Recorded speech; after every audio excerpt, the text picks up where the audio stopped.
तो वेलकम दोस्तों, आप सबका स्वागत है अपने चैनल के ऊपर। तो ये ट्यूटोरियल एक टाइम लैप्स वीडियो है। बेसिकली ये ज़्यादा ट्यूटोरियल नहीं है बट एक टाइम लैप्स वीडियो है आप लोगों को वैल्यूज़ के बारे में समझाने के लिए।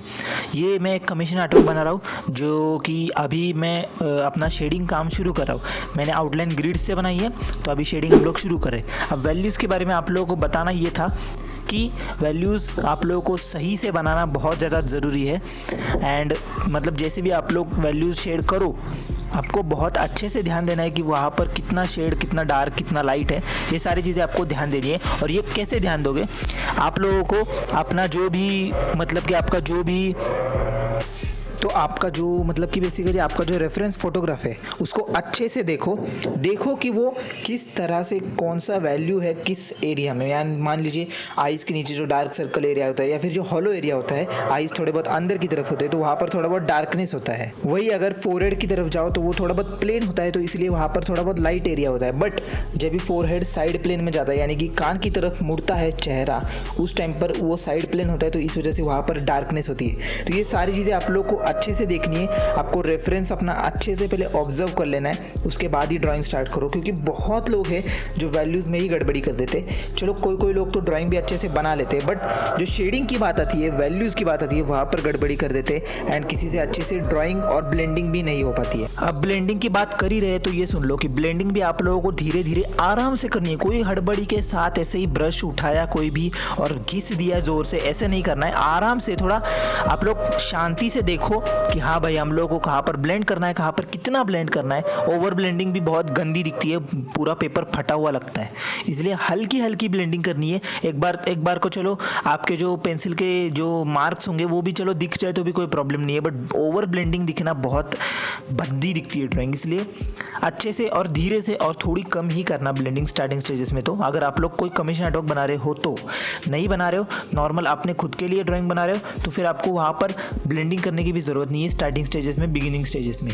तो ठीक है, ये तो समझ गए, ब्लेंडिंग की बात तो समझ गए। अब आती है डार्कनेस की बात। तो आप लोगों को वैल्यूज़ देते समय भी एक चीज़ ध्यान में रखनी है कि डायरेक्टली 8B और फिर 10B या फिर 12B का पेंसिल यूज़ करके ही नहीं डार्कनेस देनी है। सबसे पहले तो HB का पेंसिल लो कोई भी, और उससे आप लोग को एक बेस लेयर पूरे के पूरे चेहरे पर दे देना है, या फिर जो भी आप लोग ड्राइंग कर रहे हो उसके ऊपर पूरा एक बेस लेयर दे देना है, जो कि सबसे पहला बेस लेयर होगा। वहाँ पर कोई हाईलाइट्स, कोई डार्कनेस नहीं होगा।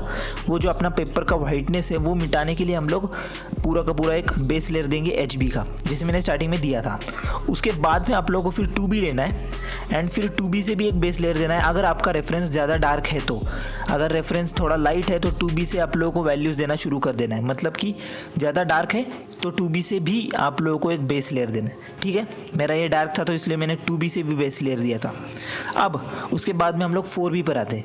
तो 4B से आप लोग, 4B थोड़ी डार्क पेंसिल है, तो 4B से आप लोगों को जितनी डार्क एरियाज आप लोगों को दिख रही है, जैसे कि बालों के यहाँ पर या फिर जो साइड प्लेन है वो, नाक के नीचे, नाक का जो एजेस है वहाँ पर, या फिर आँखों के नीचे, या फिर जहाँ पर भी डार्कनेस आ रही है, कहाँ पर शेडो आ रहा है किसी चीज़ का चेहरे के ऊपर, या फिर किसी दूसरी ड्राइंग बना रहे हो वहाँ पर अगर शेडो आ रहा है तो वो शेडो आप लोगों को डार्क करना है।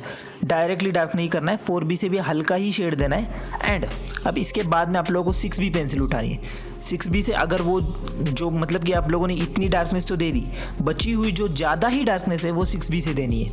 जैसे कि आइज़ के नीचे का एरिया, नाक के नीचे का एरिया, मूँछों के वहाँ का, लिप्स के ऊपर का एरिया, तो वो ज़्यादा डार्क होता है तो वो वहाँ पर आप लोग दे सकते हो 6B से। उसके बाद में फिर ब्लेंडिंग करना है। एंड जब भी आप लोग ब्लेंडिंग कर लोगे तो आप लोग को वैसे ही रिजल्ट दिखने वाले हैं जैसे मैं आप लोगों को दिखा रहा हूँ। ये सिंपल सा फंडा है आप लोगों को वैल्यूज़ का ध्यान देने के लिए, बस सिंपल सा फंडा है। एंड सारी चीज़ें आप लोगों को बहुत धीरे धीरे करनी है, कहीं पर भी हड़बड़ी नहीं करनी है, कहीं पर भी जल्दीबाजी में आप लोगों ने सिर्फ पेंसिल रगड़ दी, ऐसा नहीं करना है। धीरे से करो, आराम से करो। हम लोगों को कहीं जाना नहीं है, ड्राइंग बना रहे हो यार आप लोग, कोई पत्थर का काम ऐसे मतलब मजदूरी तो नहीं कर रहे हो ना इतने ज़ोर लगाने के लिए। आराम से करो यार, काम होकर एकदम शांत रहो और मस्त मज़े लेते हुए, हेडफोन्स वगैरह पहने हो तो मस्त गाने सुनते हुए आराम से करो। कोई जल्दीबाजी करने की ज़रूरत नहीं है, हम लोग को कोई भाग कर नहीं जाना है, किसी को देनी नहीं जानी है ड्राइंग। आराम से करो।